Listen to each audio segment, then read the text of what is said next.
आप सभी का बहुत बहुत स्वागत है। इस वक्त की सबसे बड़ी खबर आपको बता दें, कोरोना संकट पर सीएम भूपेश बघेल ने एक अहम बैठक ली है। कलेक्टर और एसपी के साथ सीएम भूपेश बघेल ने चर्चा की है। बता दें कि इस बैठक में स्वास्थ्य मंत्री टीएस सिंहदेव भी मौजूद रहे। वहीं कोरोना की रोकथाम के उपायों पर सीएम ने चर्चा की है। 10 जिलों में कोरोना संक्रमण की रोकथाम, इसके साथ ही अस्पतालों में इलाज के प्रबंध की ये समीक्षा बैठक रही। कई मुद्दों में इस पर चर्चा रही। इस बैठक में कलेक्टर और एसपी के साथ साथ प्रदेश के स्वास्थ्य मंत्री टीएस सिंहदेव भी मौजूद रहे। तो सीएम भूपेश बघेल ने आज एक अहम बैठक ली है। समीक्षा बैठक में कई विभिन्न मुद्दों पर चर्चा हुई। किस तरीके से कोरोना की रफ्तार को थामा जाए, इसके साथ ही 10 जिलों में जो कोरोना संक्रमण की रफ्तार तेजी से बढ़ रही है उस पर किस तरह से रोक लगाई जाए, साथ ही अस्पतालों में इलाज के प्रबंधन को लेकर भी इस बैठक में समीक्षा की गई, चर्चा की गई। स्वास्थ्य मंत्री टीएस सिंहदेव भी इस बैठक में मौजूद रहे।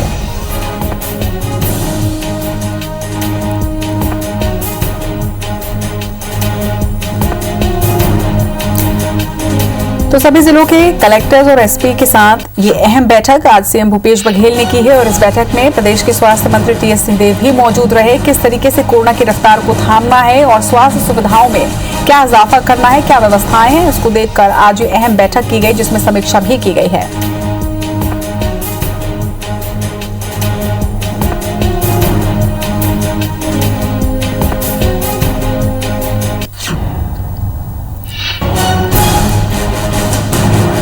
और इस खबर पर ज्यादा जानकारी के साथ हमारे सहयोगी सौरभ से परिहार हमारे साथ जुड़ रहे हैं। सौरभ, कोरोना की रोकथाम को लेकर एक अहम समीक्षा बैठक इसे कहेंगे सीएम भूपेश बघेल ने ली है। किन विभिन्न मुद्दों पर इस पर चर्चा हुई, किसकी समीक्षा की गई? बिल्कुल, देखिए, मुख्यमंत्री भूपेश बघेल लगातार मॉनिटरिंग कर रहे हैं कोरोना रोकथाम को कैसे रोका जाए। जिस तरीके से छत्तीसगढ़ के लगभग 24 जिलों में लॉकडाउन की स्थिति है, तो ऐसे में राज्य सरकार की पूरी कोशिश है कि लॉकडाउन जिस मकसद से लगाया गया है वो मकसद पूरा हो। तो ऐसे में हमने देखा है कि राज्य सरकार जो है आम जनों को सुविधाएं भी दे रही है और लॉकडाउन भी बढ़ा दी है। जैसे 19 तारीख को खत्म होना था रायपुर का, लेकिन अब 26 तारीख तक लॉकडाउन बढ़ा दिया गया है। इसी तरीके से विभिन्न जिलों में लॉकडाउन की तिथि आगे बढ़ा दी गई है। इसी को लेकर मुख्यमंत्री भूपेश बघेल लगातार अधिकारियों से, अपने प्रभारी मंत्रियों से बातचीत कर रहे हैं और आज इसी के संदर्भ में मुख्यमंत्री भूपेश बघेल ने 2 घंटे से ज्यादा चर्चा की और इस बैठक में स्वास्थ्य मंत्री टीएस सिंहदेव भी शामिल रहे और इसके साथ साथ जो 10 प्रमुख जिले हैं जहां पर कोरोना पॉजिटिव की संख्या सबसे ज्यादा है, वहां के कलेक्टर और एसपीओ के साथ सीधे तौर पर बातचीत की गई और मुख्यमंत्री ने साफ तौर पर निर्देश दिए कि सबसे पहले तो लॉकडाउन का सख्त पालन कराया जाए। इसके अलावा जो टीकाकरण है, वैक्सीनेशन है और कोरोना जांच है, उस पर कोई कमी नहीं किया जाना है। ज्यादा से ज्यादा लोगों को, खासकर जो 45 से ज्यादा वाले उम्र के लोग हैं, उनको सबसे पहले टीका लगाया जाए और वही कोरोना जांच में जो कोई कोताही ना बरती जाए। इसी तरीके से अब ये भी देखा जा रहा है कि दूसरे राज्यों में जब कोरोना की स्थिति भयावह हो चुकी है छत्तीसगढ़ के अलावा, तो दूसरे राज्य से जो छत्तीसगढ़ के जो लोग हैं, मजदूर हैं, वो भी अब आने लगे हैं। तो ऐसे में मुख्यमंत्री भूपेश बघेल ने खासकर जो जांजगीर चांपा के जिले हैं जहां पर बहुत सारे हजारों के तादाद में लोग जो है पलायन किए थे, वो एक बार फिर से वापस आने लगे हैं। तो इसको लेकर मुख्यमंत्री भूपेश बघेल ने निर्देश दिए हैं कि जिन गांवों में, जिन जिलों के गांवों में ज्यादा से ज्यादा मजदूर वापस आ रहे हैं, उनके जो है क्वारंटाइन की व्यवस्थाएं की जाए। उन लोगों को जो है 7 से 10 दिन तक वहां पर रखे जाए। वहां पर नियमित रूप से जो है कोरोना की जांच हो, वहां पर लोगों को भोजन की व्यवस्था कराई जाए और साफ सुथरा सैनिटाइज है और अन्य चीजों की व्यवस्था की जाए। उसके अलावा यहाँ पर 2-3 और चीजें देखने को मिला कि जिस तरीके से जो इंजेक्शन की कमी की बात आ रही थी, उसको लेकर मुख्यमंत्री भूपेश बघेल ने साफ तौर पर जो है सभी अधिकारियों को कहा है कि जो है इंजेक्शन की कमी ना हो, इसके लिए जो है बार बार वो जो है विभाग को बताते रहे, फिर विभाग जो उस पर काम करेगा और लोगों को इंजेक्शन संबंधित कोई तकलीफ नहीं होगी। उसके अलावा ये भी देखा गया कि ऑक्सीजन की कमी को लेकर मुख्यमंत्री भूपेश बघेल ने कहा है कि ऑक्सीजन की कमी को लेकर यहाँ छत्तीसगढ़ में कोई कमी नहीं है। 386 मीट्रिक टन के लगभग यहाँ पर प्रोडक्शन हो रहा है ऑक्सीजन का, जबकि खपत जो है इससे आधा ही है। तो ऐसे में ज्यादा से ज्यादा लोगों को ऑक्सीजन देने की व्यवस्था की जा रही है। मुख्यमंत्री ने साफ तौर पर कहा है कि लोगों को, और खासकर जो ऐसे लोग हैं जो गरीब तबके के लोग हैं, जिनके पास जो है बहुत सारी ऐसी सुविधाएं नहीं है, उनको जो है ज्यादा से ज्यादा जो है जागरूकता किया जाए और ज्यादा से ज्यादा सुविधा दी जाए। अब देखना होगा कि मुख्यमंत्री भूपेश बघेल की इस निर्देश के बाद और इस बैठक के बाद जो है वास्तव में मैदानी स्तर पर, जमीनी स्तर पर जो है क्या हालात बदलते हैं कि नहीं है। और ओवरऑल अगर बात करें तो वास्तव में भी कोरोना का आंकड़ा भयावह हो चुका है। ऐसे में कहीं ना कहीं सरकार की तमाम व्यवस्थाएं भी कमी पड़ जा रही है, लेकिन सरकार की पूरी कोशिश हो रही है कि कैसे व्यवस्था को बेहतर किया जाए। जी, तमाम जानकारी के लिए आपका बहुत बहुत शुक्रिया सौरभ। बढ़ेंगे आगे। सरकार और प्रशासन की लाख कोशिश और दावों के बीच रेमडेसिविर इंजेक्शन की किल्लत लगातार बनी हुई है। बता दें कि अस्पतालों में भर्ती कोरोना मरीज के परिजन इंजेक्शन की तलाश में दर-दर भटक रहे हैं। वहीं रविवार होने की वजह से आज रायपुर में दवा का होलसेल मार्केट मेडिकल कॉम्प्लेक्स बंद रहा, लेकिन रेमडेसिविर इंजेक्शन की तलाश में लोग चारों तरफ खाक छानते नजर आए। डॉक्टर की लिखी पर्ची लेकर निराश परिजन मेकाहारा में रेड क्रॉस की भी चक्कर काटते दिखे। वहीं लोगों ने बताया कि वो 4-4 दिन से इस इंजेक्शन के लिए भटक रहे हैं, लेकिन दवा उन्हें मिल नहीं रही।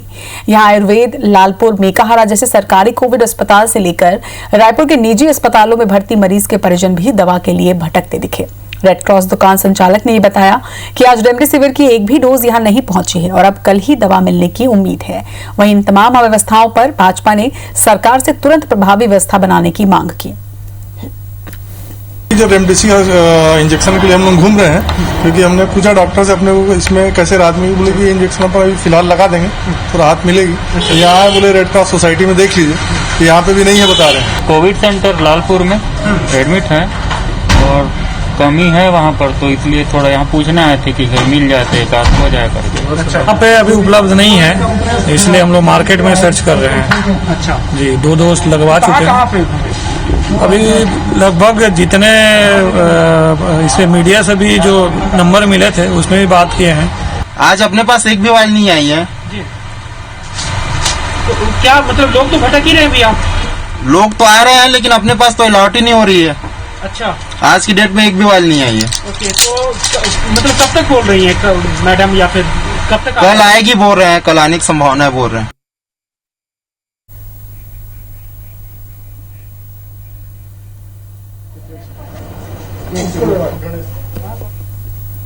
बड़ी खबर आपको बता दें, रायपुर से IBC 24 की खबर का बड़ा असर हुआ है। रेमडेसिविर की कालाबाजारी करने वाले 2 लोगों को गिरफ्तार किया गया है। बता दें कि आरोपी कमलेश साहू, डेविड मनहरे गिरफ्तार किए गए हैं। IBC 24 ने कालाबाजारी करने वालों की जानकारी जुटाई थी, जिसके बाद अभी बड़ा असर इस खबर का हुआ है। IBC 24 के स्टिंग से ही इस कालाबाजारी का खुलासा हुआ था और अब आरोपी भी गिरफ्त में है पुलिस के। तो एक बड़ा असर IBC 24 की खबर का, रेमडेसिविर की कालाबाजारी करने वाले 2 लोगों को पुलिस ने गिरफ्तार किया है। बता दें कि आरोपी कमलेश साहू और डेविड मनहरे दोनों ही गिरफ्तार कर लिए गए हैं।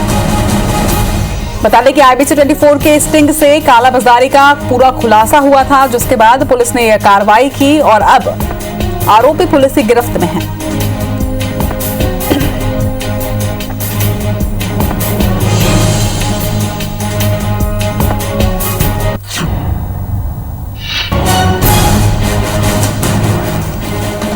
ज्यादा जानकारी के साथ हमारे सहयोगी संदीप इस वक्त हमारे साथ जुड़ रहे हैं। संदीप, IBC 24 की खबर का बड़ा असर हुआ है और अब ये कालाबाजारी करने वाले आरोपी पुलिस की गिरफ्त में आ चुके हैं। देखिए रचना, बता दें कि हम लगातार तस्वीरें दिखा रहे थे कि किस तरह से सरकारी अस्पतालों में भी और निजी अस्पतालों में दवा आने के बाद 30-40 हजार वाइल आने के बाद भी किल्लत थी, लेकिन लगातार कालाबाजारी से 16,000 रुपए से 20,000 रुपए तक बेच रहे थे। हमने 2 लोगों का स्टिंग करके इस पे वॉइस ऑडियो चलाया भी था, जिसके बाद 2 लोगों की गिरफ्तारी हुई थी। अभी ये जो रैकेट है, ये हमने नया पता किया था कि अस्पताल से दवा, जो मरीजों के हिस्से की दवा होती है, वो अस्पताल से चोरी कर ये लाते थे और अलग अलग नंबरों से संपर्क करके लोगों को बेचते थे और हमने इनका स्टिंग किया था। इसमें आपको बता दें कि इसमें कमलेश साहू नाम का बंदा है, वो भी जो है अस्पताल का कर्मचारी है। दूसरा एक मुजगहन का कर्मचारी, मुजगहन में जो दानी अस्पताल है वहां पर उसका कर्मचारी है डेविड मनहरे और कमलेश साहू। ये दोनों मिलकर जो है इंजेक्शन मरीजों के चोरी करते थे और मोटरसाइकिल से घूमकर जो रिंग रोड का जो पैच है वहां वो करते थे। और आपको बता दें कि ये मरीजों को बिल्कुल दबाव डाल के मंगाया जाता है इंजेक्शन के आपके मरीज को 6-6 इंजेक्शन लगने हैं। जब इंजेक्शन पहुंच जाते हैं, जैसे 2 पहुंचे तो 1 को बेचते हैं, 3 पहुंचे तो 2 को बेचते हैं, इस तरीके से ये कर रहे थे और 15-15 हजार रुपए तक के कीमत में कम से कम बेच रहे थे। इनके पास से कुछ इंजेक्शन बरामद हुए। इसके अलावा लगभग 1 लाख रुपए इनसे नगद बरामद हुआ है, जो कि खरीदी बिक्री का ही पैसा है। और ये अभी तक तो कबूल कर चुके हैं कि लगभग 12-15 इंजेक्शन फिलहाल इन्होंने 1 से 2 दिनों के बीच बेचा है। तो बहुत बड़ी सफलता है। रायपुर पुलिस लगातार इस पे काम कर रही है।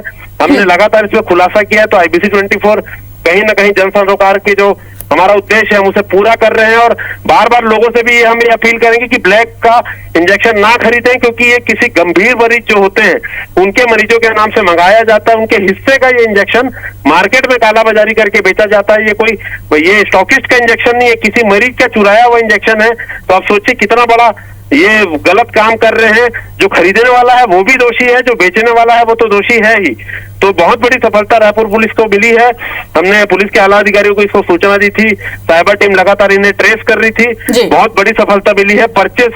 टेस्ट परचेज जो होता है, टेस्ट परचेज के माध्यम से इन्हें शिकंजे में लिया गया और पूरी कार्रवाई आपको बता दें ऐसे की गई ताकि ये छूटे ना। क्योंकि इसके पहले जो 2 लोगों को अरेस्ट हुआ था, जो IBC 24 की खबर के बाद, उन्होंने माल जो है कहीं कोई गुमशुदा टाइप से कर दिया था। तो बहुत बड़ी कार्रवाई नहीं हो पाई थी, उसमें जांच चल रही है। लेकिन आज ये रंगे हाथ इंजेक्शन के साथ और बड़ी नगद रकम के साथ पकड़ी है। तो रायपुर पुलिस के लिए साथ साथ IBC 24 के लिए बहुत ही सफलता की बात है और बहुत बड़ा असर हुआ है IBC 24 की खबर का। निश्चित तौर पर यह बड़ा असर IBC 24 की खबर का, लगातार स्टिंग करके इस कालाबाजारी का खुलासा IBC 24 ने पहले किया और उसके बाद इस खबर का असर कुछ यूं हुआ कि अब आरोपी भी गिरफ्त में है पुलिस की। तो बड़ी सफलता।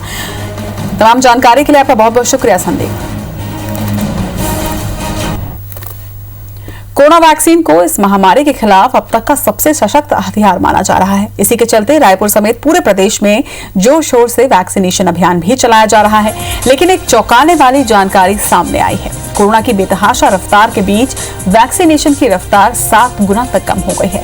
वैक्सीन लगवाने के लिए लोग यहां मिल ही नहीं रहे, जिसकी वजह से हर दिन के लक्ष्य से बेहद कम लोगों का वैक्सीनेशन हो पा रहा है। 1 अप्रैल से करीब 18,000 लोगों को वैक्सीन लगाया गया था, जो बढ़कर 3 अप्रैल को 25,000 से अधिक तक चला गया। 9 अप्रैल को लॉकडाउन लगने से एक दिन पहले 14,000 से ज्यादा लोगों को वैक्सीन लगाया गया था। लेकिन इसके बाद ये आंकड़ा लगातार कम होता चला गया। 17 अप्रैल को यह आंकड़ा गिरकर 3,500 से भी कम हो चुका है, यानी 7 गुना कम हो चुका। अब तो आलम यह है कि वैक्सीनेशन मोबाइल टीम एक दिन में 20 से 30 लोगों का ही वैक्सीनेशन कर पा रही है। वहीं टीकाकरण के काम में लगे अधिकारियों की माने तो रायपुर शहर में 45+ की आबादी या तो टीका लगवा चुकी है या फिर संक्रमित होने के चलते टीका लगाने योग्य नहीं बची है। वैक्सीन लगाने वालों की संख्या थोड़ी कम हुई है। जैसे अभी वर्तमान में हम MMU 13 यहाँ अवंती विहार में लगा रहे हैं। 50 लोगों ने करीब वैक्सीन लगाया है, जिसमें फर्स्ट और सेकंड डोज भी इंक्लूड है। तो संख्या तो फिलहाल 5-6 दिनों में कुछ कम हुई है। सैचुरेट हो गए हैं कॉलोनीज वगैरह में। गांव और बस्तियों साइड में थोड़ा सा भ्रांति फैला हुआ है, लोगों को जागरूक और करने की आवश्यकता है। और जिनको सर्दी खांसी बुखार है उनको हम वैक्सीन नहीं लगा रहे हैं। तो फिर ये भी बात है कि लोगों को थोड़ा डर भी लगने लग गया है, क्योंकि कुछ परिजनों की मौत भी होते जा रही है। थोड़ी सी पॉजिटिविटी, इन्फेक्शन जो है वो कम हो जाए, उसके बाद हम निश्चित रूप से वैक्सीनेशन पे बहुत ज्यादा ध्यान देंगे। छत्तीसगढ़ के 25 जिलों में लॉकडाउन बढ़ने के बाद छत्तीसगढ़ के गृह मंत्री ताम्रध्वज साहू ने प्रदेश के शहरों का दौरा किया। सुबह करीब 10 बजे से वो रायपुर के चौक चौराहों का उन्होंने जायजा लिया। इस दौरान गृह मंत्री ने शहर में तैनात पुलिस अधिकारियों और कर्मचारियों से चर्चा की। गृह मंत्री ने बताया कि प्रदेश के पुलिस जवान पिछले 1 साल से कोरोना के खतरे के बीच ड्यूटी कर रहे हैं। कोरोना की पहली और दूसरी लहर में कई कर्मचारी संक्रमित भी हुए। ऐसे में उनका हौसला बनाए रखना और उनकी समस्या को जानने की आवश्यकता है। उन्होंने कहा कि वो जवानों से हालचाल लेने के साथ ही उनकी समस्या भी जानने की कोशिश कर रहे हैं। वहीं गृह मंत्री ताम्रध्वज साहू ने दुर्ग ग्रामीण विधानसभा के कई क्षेत्रों में पहुंचकर लॉकडाउन की स्थिति का जायजा लिया। इस दौरान उन्होंने मरौदा के शासकीय स्कूल में चल रही टीकाकरण की स्थिति का भी जायजा लिया।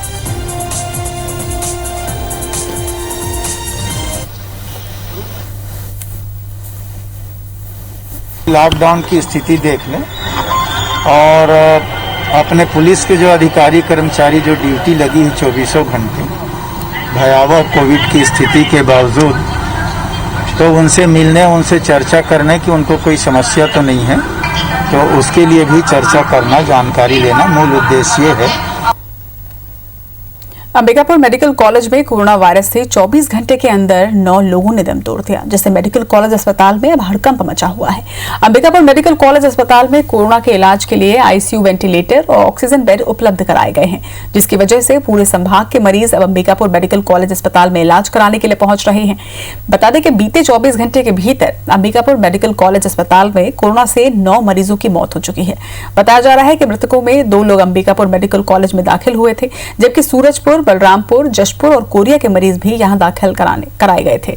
बताया जा रहा है कि सभी मरीजों को सांस लेने में दिक्कत हो रही थी। वहीं मेडिकल कॉलेज प्रबंधन का कहना है कि मरीजों के मौत के मामले में सभी बिंदुओं पर जांच की जा रही है और इतनी बड़ी संख्या में एक दिन में कैजुअलिटी कैसे हुई, इस बात की समीक्षा भी की जा रही है।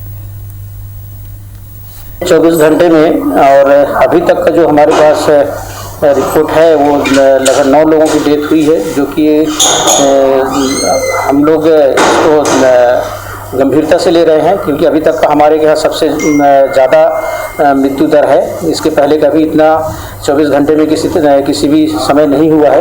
इसे गंभीरता से लेकर उसका हम लोग स्क्रीनिंग कर रहे हैं। कोरोना लॉकडाउन में जरूरतमंदों को खाना और दवाई देने रायपुर जिला कांग्रेस कमेटी ने कंट्रोल रूम की स्थापना की है। इसके साथ ही होम आइसोलेशन पर रहने वाले मरीजों को दवाइयां भी पहुंचाई जा रही हैं। कांग्रेस ने इसके लिए 0771426722 लैंडलाइन नंबर भी जारी किया है। कांग्रेस कंट्रोल रूम का जायजा लिया हमारे संवाददाता सौरभ सिंह परिहार ने। राजधानी रायपुर में लॉकडाउन है और इस दौरान जो रोज कमाने और रोज खाने वाले लोग हैं उनको काफ़ी दिक्कत हो रही है। ऐसे में कांग्रेस भवन आप देख सकते हैं, जिला कांग्रेस कमेटी का ये भवन है।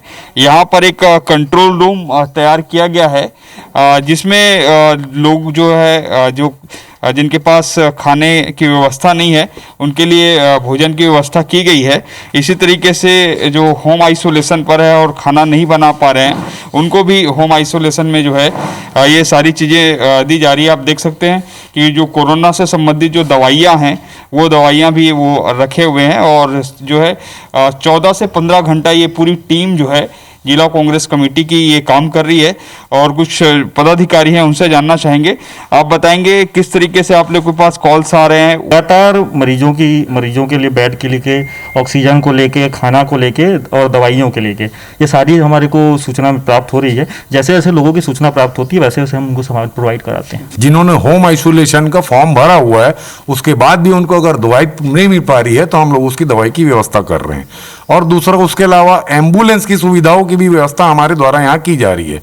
आप देख सकते हैं ये कुछ मजदूर हैं जो यहाँ पर पहुँचे हुए हैं, उनको खाने का पैकेट दिया जा रहा है, पानी भी दिया जा रहा है और ये ऐसे लोग हैं जो कहीं ना कहीं रोज़ कमाने और रोज़ खाने वाले हैं, लेकिन अभी लॉकडाउन के कारण इन्हें काम नहीं मिल रहा है। निश्चित रूप से लॉकडाउन में इस तरीके का काम जो है कहीं ना कहीं उन लोगों के लिए काफ़ी सहूलियत है जो लॉकडाउन के कारण जो है अपनी अन्य परेशानियों से जूझ रहे हैं। ऐसे में उन्हें 2 वक्त का खाना मिल पा रहा है।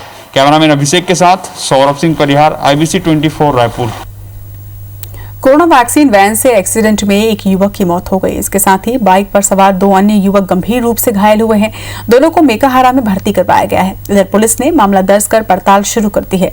बता दें कि आज दोपहर प्रदेश में कोरोना वैक्सीन की 2 लाख की खेप पहुंची थी, जिसे एयरपोर्ट से रिसीव करने के बाद स्टेट वैक्सीन सेंटर की वैन वापस आ रही थी। इस दौरान सामने से आ रही तेज रफ्तार बाइक वैन से टकरा गई। पुलिस के मुताबिक घुमावदार सड़क होने की वजह से यहाँ लगातार दुर्घटनाएं होती हैं। मौके का जायजा लिया संवाददाता विनय वर्मा ने। रायपुर के VIP रोड पे एक बड़ा एक्सीडेंट हुआ है और इसमें 1 लोग की मौत हो गई है। ये जो एक्सीडेंट हुआ है वैक्सीन वैन से हुई है एक्सीडेंट। और देखिए एक बाइक सवार उस पे उस समय घुस गया जब वैक्सीन वैन कोरोना की वैक्सीन लेकर के एयरपोर्ट से स्टेट वैक्सीन सेंटर जा रही थी। और ये देखिए किस तरह से तेज रफ्तार बाइक, ये बता रहे हैं आपको कि ये वैक्सीन ये रायपुर से ये आ रही थी और एयरपोर्ट तरफ जाने वाली गाड़ी से भिड़ी है। ये देखिए सड़क पे देखिए किस तरह से निशान है और ये धीरे से आगे हुए बाइक सरकता हुआ जाकर के वैक्सीन जो वैन है वहाँ पर यहाँ पे घुस गया, जिसमें 1 लोग की मौत हो गई है और व्यक्ति का शव है वो यहाँ से जो पुलिस की गाड़ी है उससे ले जाया जा रहा है। पुलिस अधिकारी है सर, किस तरह से यहाँ पे कार्रवाई की जा रही है?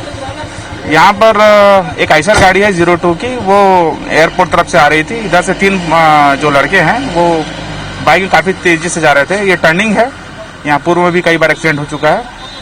वो अपने को संभाल नहीं पाए सामने देख करके, और गाड़ी काफी स्पीड में होने की वजह से ट्रक आइसर से एक्सीडेंट कर दिए। क्या उनकी पहचान हुई है किस तरह से, और क्या स्थिति है अभी उनकी?